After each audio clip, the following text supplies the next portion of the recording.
পশ্চিমা সংস্কৃতিকে যারা এদেশে তরুণদের মধ্যে ঢুকিয়ে দিতে চায়, তাদের এই দুর্বিষয়দের সম্পর্কে আপনাদেরকে ওয়াকিফাল হতে হবে, সচেতন হতে হবে, সতর্ক হতে হবে, সমাজকে সতর্ক করতে হবে। এটা শুধুমাত্র আমাদের ধর্মীয় বিষয় যে তাই নয়, ধর্মীয় বিষয়ের পাশাপাশি এটা আমাদের কালচারাল ইস্যু। এটা এই মাটির, এই মানুষের, এদেশের কালচার, সংস্কৃতি। এদেশে মানুষ বৈবাহিক সম্পর্কে বিশ্বাসী, সেটা হিন্দু হোক, সেটা মুসলিম হোক, সেটা খ্রিস্টান হোক, সেটা অন্য ধর্মাবলম্বী হোক। অতএব ভিনদেশীদের কাছ থেকে আমাদের নেওয়ার অনেক কিছু আছে, সেটা না নিয়ে আমরা তাদের কাছ থেকে বস্তা পচা সস্তায় সমস্ত সংস্কৃতি যদি নেই, তার পরিণতি কি হতে পারে? এটা ওই যে বৃদ্ধ 20 বছর যিনি ফ্যামিলি ছাড়া জীবন কাটিয়ে দিয়েছেন, এরকম শত সহস্র বৃদ্ধ আপনি দেখতে পাবেন। আপনি যে বাইরে ট্রাভেল করে নিশ্চয়ই দেখবেন অনেক মহিলা 70, 80, 85 বছর বয়স একা একা ট্রাভেল করছে, কেউ নেই তার সাথে। পরিবার ব্যবস্থাপনা ভেঙে খান খান হয়ে গেছে, টুকরো টুকরো হয়ে গেছে। যারা বিবাহ করেছেন তারা জানেন, সারাদিন যত কষ্ট করেন, পরিশ্রম করেন, দিন শেষে আপনি বাসায় যাবেন, আপনার ফ্যামিলির কাছে যাবেন, স্ত্রী আছে, মা বাবা আছেন, ভাই বোন আছেন, সন্তান সন্ততি আছেন। এই চিত্র, এই দৃশ্যগুলো যখন চোখের সামনে ফুটে ওঠে, সারাদিনের কষ্ট মুহূর্তের মধ্যে আমরা ভুলে যেতে পারি।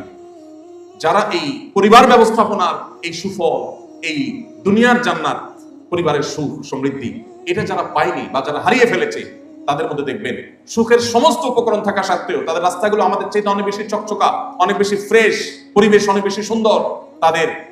তাদের যে পথঘাট, তাদের যে নেচার, সেটা আমাদের চাইতে অনেক সুন্দর হওয়া সত্ত্বেও তারা সুখী নয়, তারা ডিপ্রেসড, তারা আত্মহত্যা প্রবণ, তাদের সংসার শেষ, তাদের দাম্পত্য জীবন শেষ, তাদের পরিবার ব্যবস্থা শেষ। এই জন্য আল্লাহর ওয়াস্তে আমাদের বিবাহ বহির্ভূত সম্পর্ককে না বলার মতো ইমানি শক্তি আমাদের থাকতে হবে।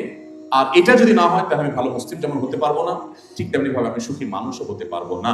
আমি আবারও বলি, একটা বিবাহিত দম্পতি তারা নিজেদের মধ্যে ভালোবাসাবাসির খুব বেশি জিগির না তুললেও তারা যতটা সুখে থাকে, একটি অবিবাহিত কপতি বা অবিবাহিত বিবাহ বহির্ভূত সম্পর্ককারী একজন যুবক যুবতী, তারা ভালোবাসাবাসির যত নাটক অভিনয় করুক না কেন, দিন শেষে এই তথাকথিত ভালোবাসার যে গান লেখা হয়, গাওয়া হয়, এসব গানগুলোর খোলাসা, নির্যাস, সার সংক্ষেপ দেখবেন একটাই বেরিয়ে, চলে গেলাম, উড়ে গেলাম, শেষ হয়ে গেলাম, বাঁচাতে পারবে না কেউ। ওটা আসলে শেষ হয়ে গেছে, ওর জীবনটা আসলে জীবন্ত জাহান্নাম হয়ে গেছে। আমি সবসময় বলি, ভালোবাসা এটা হলো সফট ড্রিঙ্কসের ঝাঁজের মতো। একবার খুলে ফেলছেন, ঝাঁজ চলে গেছে, এরপর যত টাইট দেন আর ফ্রিজে রাখেন, আগের ঝাঁজ আর কখনো ফিরে পাবেন। সো ডিসিশন আপনাকেই নিতে হবে যে আপনি কি রাস্তাঘাটে আপনার তথাকথিত